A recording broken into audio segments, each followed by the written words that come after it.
최근 저희에게 이슈가 하나 있었는데요. 여기저기 기자들이 전화해오면서 말도 안 되는 질문을 해대더군요. 기자들이 팩트를 잘 취재해서 질문하던가 해야지.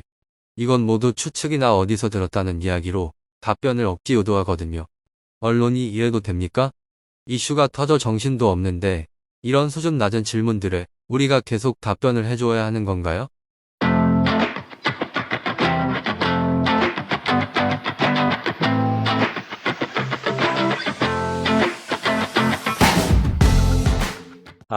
네. 조금 생각을 달리하셔야 할 것 같습니다. 민감한 이슈가 발생했을 때 기자의 질문에 노코멘트 하는 것은 곧 코멘트로 해석됩니다. 문제를 인정하는 코멘트로 인식되는 거죠. 이슈관리 시의 소통을 소모적이라 보기보다는 가장 생산적인 이슈관리 활동이라고 보시는 것이 회사에 더 이롭습니다. 같은 답변도 계속 반복하셔야 하고요. 가능한 정확하고 일관되게 회사의 메시지를 지속 전달하시는 것이 좋습니다. 같은 메시지를 반복하는 것이 생각보다 괴롭고 고통스러운 일이라는 것을 잘 압니다. 공격적인 질의응답 훈련을 받으신 임원 및 팀장들이 훈련 후 흰머리가 한 움큼 늘었다는 호소도 여러 번 들었습니다. 하지만 그런 힘듦을 잘 참아내시며 소통에 집중하시는 것은 분명한 전략적 이슈관리 활동으로 권장됩니다. 앞의 질문에서 기자의 질문 같지 않은 질문을 문제로 생각하신다 하셨는데요. 사실 질문이 질문 같은 질문이냐, 질문 같지 않은 질문이냐 하는 것은 취재를 받는 기업 측이 판단할 일은 아닙니다. 기자가 스스로 판단하는 것이지요. 하나의 질문은 그 다음 질문을 위한 기반이 될 수 있습니다. 또한 답변자의 관심을 희석하기 위해 던지는 기자의 덫일 수도 있고요. 기업을 대변하는 답변자는 기자의 질문 하나하나에 동일하게 집중해 답변하실 의무가 있습니다. 대변인은 그래야 합니다. 기자들이 말도 안 되는 이야기를 한다 하셨는데 그 시각은 종종 질문을 받는 회사만의 시각일 수도 있습니다.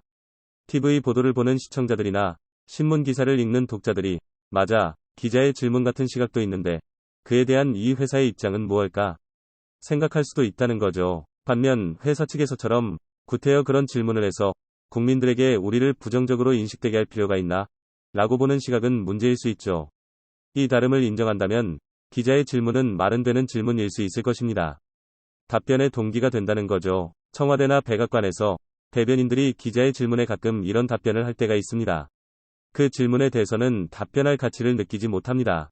또는 전혀 근거 없는 루머나 추측에 대해서는 답변하지 않는 것이 저희 원칙입니다.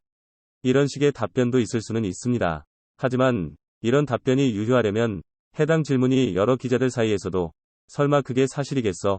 라고 느끼고 있는 것이어야 합니다. 대변인의 그런 답을 듣고 아이고 창피해 괜히 물어봤나? 라고 기자 스스로 느낄 수 있을 만한 주제여야 한다는 것이죠. 조금이라도 그 질문이 유효하다 생각하는 기자가 있으면 이런 상황에서도 다음과 같이 재질문할 것입니다. 대변인께서 답변할 가치를 느끼지 못한다 하셨는데 그렇게 보시는 이유는 구체적으로 무엇인가요? 저희는 이 질문이 상당히 중요하다고 생각합니다. 이때부터는 다시 설전이 벌어져야 하거나 답변을 끝까지 회피해야 하거나 하는 상황이 되고 맙니다. 결국 최초 답변은 성에 없었던 것이 돼버리는 것이지요.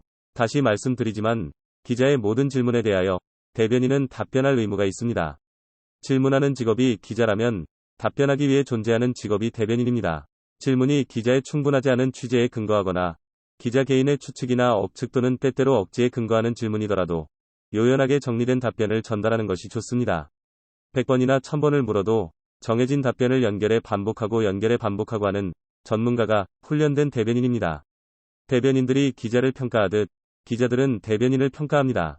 기자가 취재 능력으로 평가받는다면 대변인은 답변 능력으로 평가받습니다. 상호 간 건전한 긴장관계는 이런 팽팽한 구도에서만 생성 가능합니다. 이슈 관리 시 버려도 될 기자의 질문은 하나도 없습니다. 감사합니다.